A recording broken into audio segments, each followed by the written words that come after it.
comments seem to be dividing people as well, because he's saying that Rupert Lowe suits being an independent MP, whereas many people think that he will now be welcomed into the Conservative Party.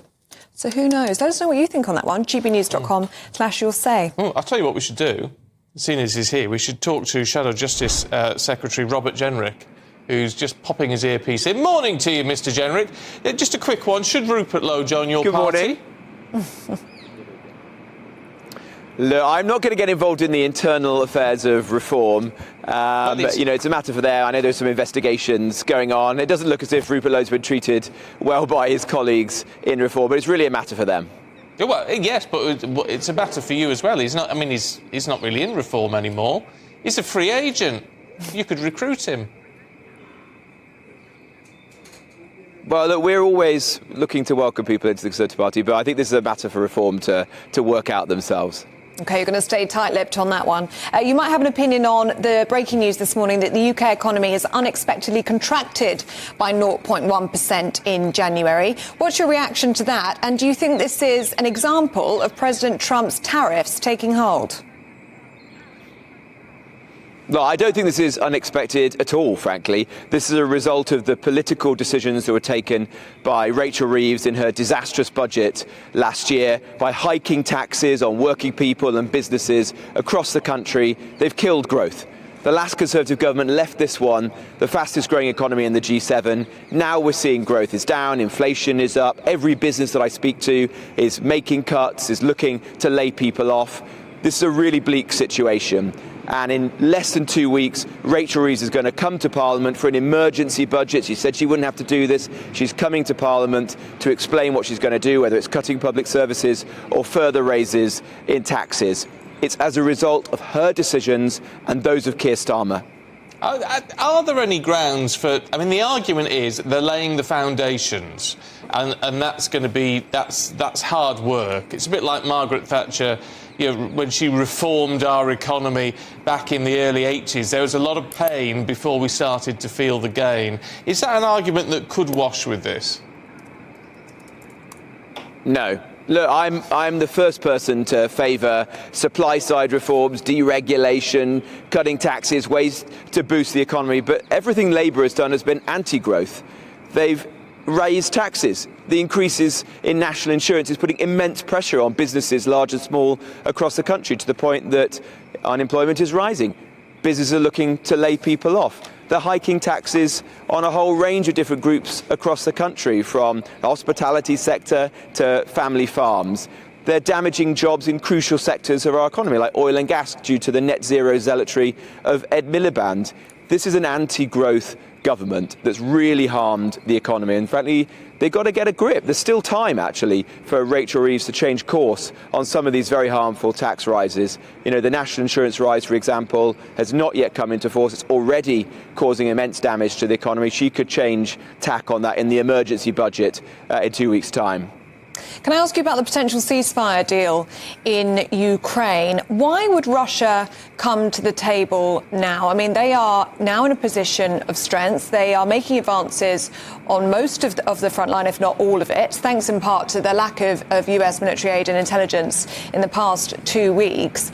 Do you think that the negotiations so far have played too much into Russia's hands?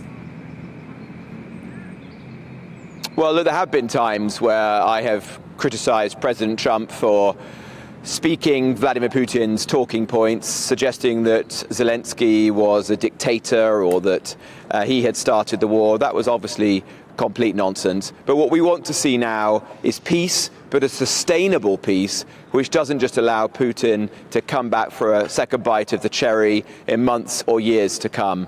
That is what I hope we will achieve.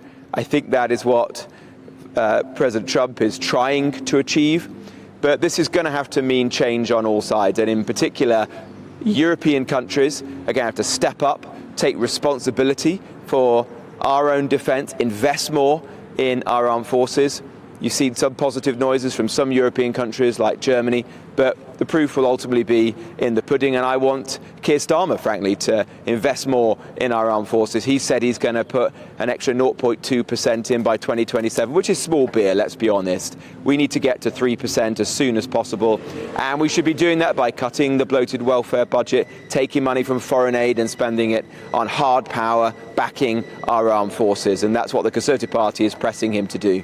Can I ask you about two-tier justice? Because you're bringing a bill tomorrow to try and stop two-tier justice. Oh, today. To try and stop two-tier justice from taking effect. Shabana Mahmood, who is the Justice Secretary, I mean, she's already said, hasn't she, it won't happen on her watch. Well, Shabana Mahmood didn't know anything about these unfair two-tier guidelines until I raised them in the House of Commons last Wednesday. She was completely oblivious to them because she was asleep at the wheel. What we've done now is raise this issue. These are unfair guidelines. They create a system which is the opposite of equality under the law.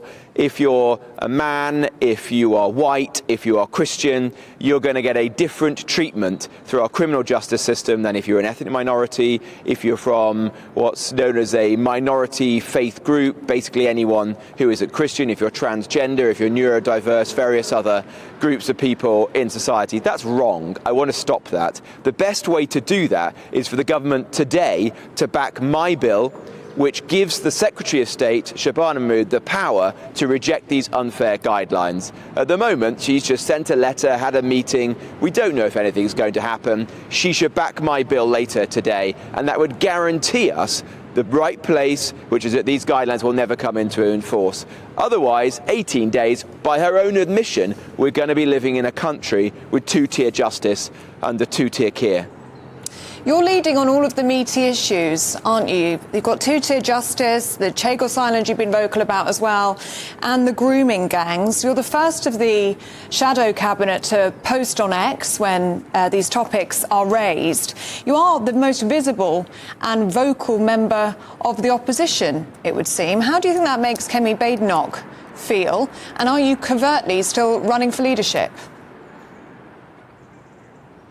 I think Kemi's doing a really good job as leader of the party. It's tough being leader of the opposition, particularly so soon after a very difficult defeat for the Conservative Party. But she's working hard. She is holding the Labour Party to account on many of those issues. In fact, it was her championing of the issue of grooming gangs at the beginning of the year that pushed Keir Starmer to launch the inquiry. Not the one that we want, which is a full national inquiry in every part of the country. But nonetheless, we made progress on that important issue.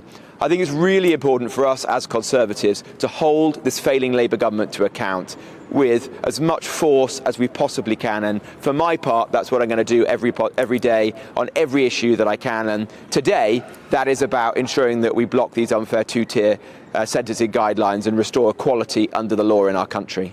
OK, Robert Jenrick, good to talk to you as always. Thank you. You too.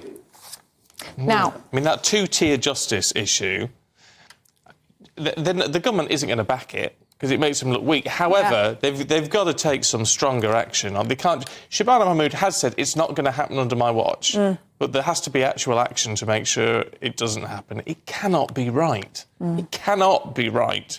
There are different levels of justice for people, can it? No, absolutely not. Let us know what you think on that one. GBnews.com/you'll say, or indeed anything that Robert Jenrick had to say. Let us know your thoughts.